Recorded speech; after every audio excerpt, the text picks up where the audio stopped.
नमस्कार सर। नमस्कार नमस्कार। तो हमारे साथ आनंद सर हैं, डाइट प्रवक्ता जिला इटावा।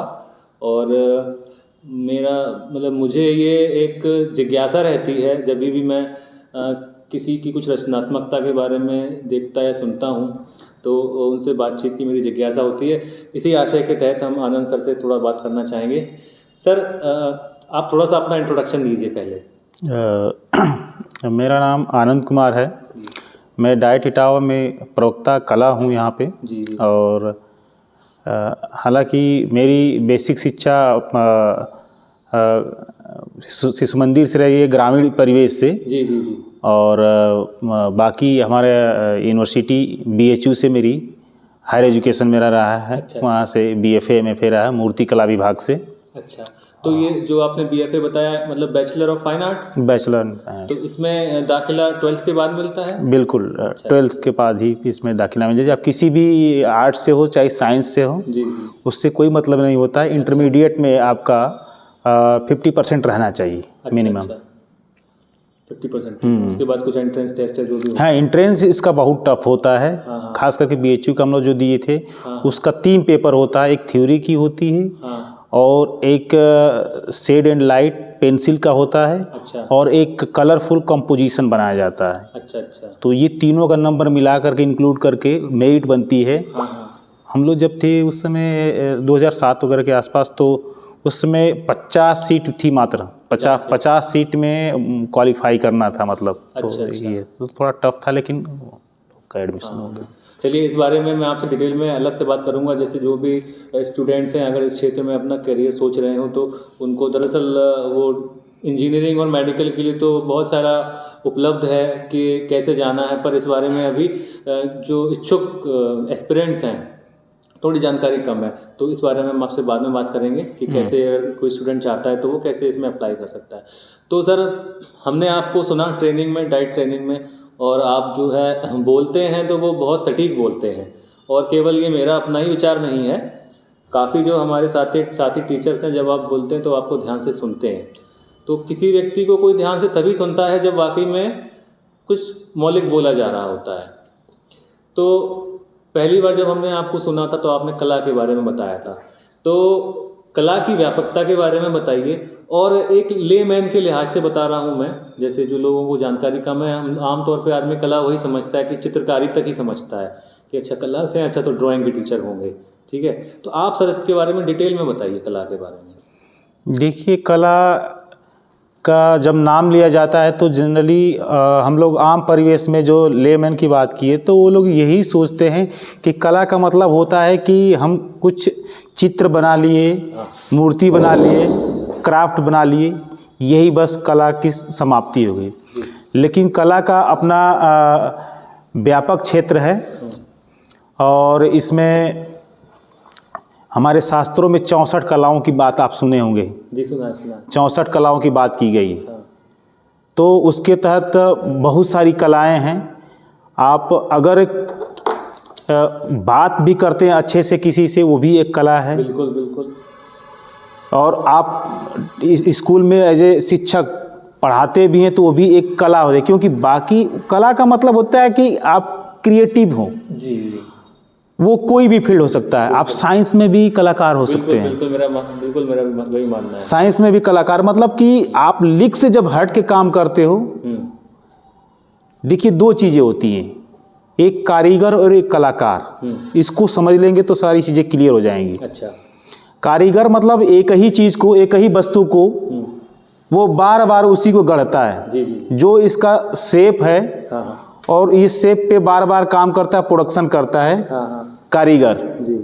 और कलाकार क्या होता है, कारीगर को लगता है कि हम अगर आज इसको 10 पीस, 50 पीस, 20 पीस बना लेंगे तो हम मेरा इतनी रोजी रोटी चल जाएगी। जी जी। और कारीगर इसको करने से ऊबता नहीं है, उसको दिखता है कि हमारे एक पीस पे इतना मेरा पैसा बन जाएगा।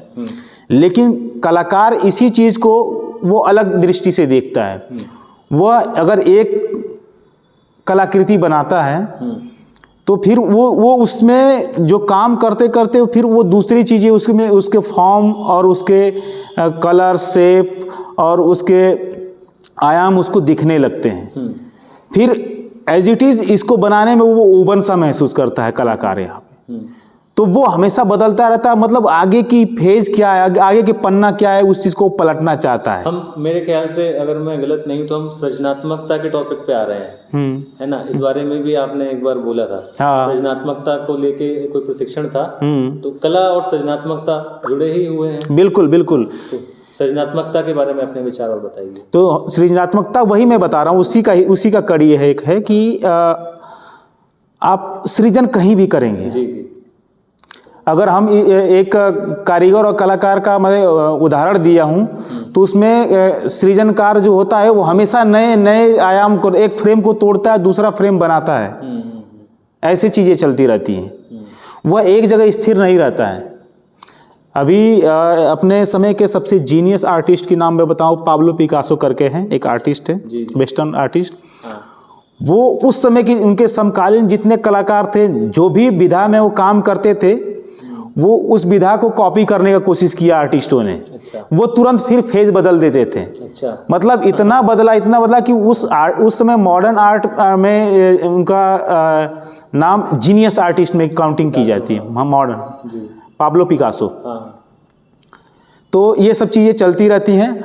तो वैसे जब आप बोल रहे हैं कि आर्ट की बात आती है, क्रिएटिविटी की बात आती है, तो क्रिएटिविटी का मतलब ये नहीं है कि केवल आप चित्रकला, मूर्तिकला, बस इन्हीं सब 2-3 चीज़ों में ही आप सीमित हो जाएंगे। जी।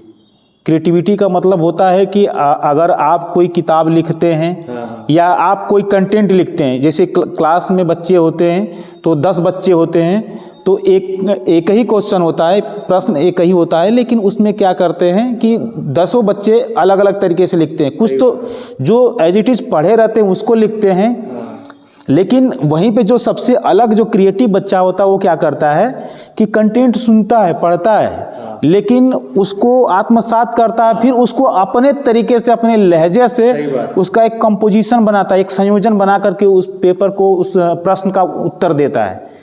तो जनरली यही देखा जाता है कि एक जीनियस बच्चा होता है, क्रिएटिव बच्चा होता है, तो वो चीज़ों को कैसे देखता है, क्या उसके फेज, देखिए क्या है कि ये वस्तु हमारे सामने पड़ी है, अपनी लाइफ का ऑब्जर्वेशन भी वो ऐड कर देता है। बिल्कुल बिल्कुल, रिलेट कर देता है। वो वही होना चाहिए, क्रिएटिविटी का मतलब यही है। अब इसमें आप देखिए कि हम कोई भी विषय पढ़ा रहे हैं या पढ़ रहे हैं या देख रहे हैं या समझ रहे हैं, नेचर में कोई भी चीज़ें होती हैं तो उसमें फलक वाइज देखते हैं। जैसे कि हम ये इस वस्तु को देख रहे हैं तो इसका हम केवल यहीं से इस चीज़ों को देख रहे हैं, लेकिन एक आर्टिस्ट है तो इसमें बहुत सारी चीज़ों को देखा है। Creative person, artist mean creative person, सही बात। मतलब जो एक चीज़ को करने से, बार बार करने से ऊब जाता है, वो आर्टिस्ट मतलब क्रिएट करने की तरफ ही जाता है वो। और आर्ट कलाकार और कारीगर में दोनों में अंतर मैं यही भेद में किया हूँ। समझ गया। हाँ, तो वो इसका हर फेज देखना चाहेगा, मतलब ये इसमें कौन कौन सा फलक है। आप कहना चाह रहे हैं कला जो है एक सतत प्रक्रिया है। सतत प्रक्रिया है, प्रोसेस है। बिल्कुल। हर चीज़ की तरह जैसे इसमें किसी भी व्यक्ति विशेष का एकाधिकार नहीं है। बिल्कुल। जो जिस तरीके से अपनी दृष्टि, नेचर ने सबको बनाया अलग तरीके से, और वो अपने चश्मे से व्यक्ति देखता है,